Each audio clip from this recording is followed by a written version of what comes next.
আমি যদি এখানে ভিপি হিসেবে নির্বাচিত হই, এখানে সফলতার একমাত্র মূল চাবিকাঠি হবে সাধারণ শিক্ষার্থীদের কণ্ঠস্বরে কথা বলা।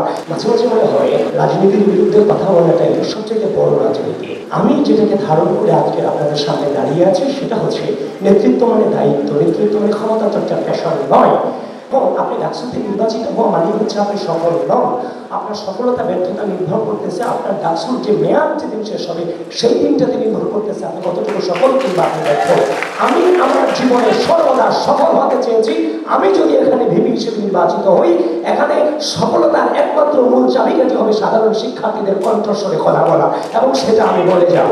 এবং আরেকটা কথা হচ্ছে যে তার সাথে আরো একটা কথা বলে রাখি, আমার নিজের কোনো দল খোলার ইচ্ছা নেই যে ডাকসুর ভিপি নির্বাচিত হয়ে আমি নিজস্ব এজেন্ডা বাস্তবায়ন করে নতুন করে দল খুলব।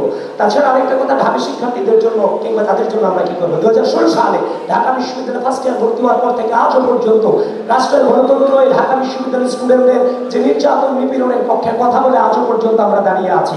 সুতরাং যে রাজনৈতিক অপসংস্কৃতির মুখোমুখি হয়ে এই জীবনকে বেছে নিয়েছিলাম, সেই রাজনৈতিক অপসংস্কৃতিকে ঢাকা বিশ্ববিদ্যালয়ের শিক্ষার্থীদের সামনে আর আসতে দেওয়া হবে না।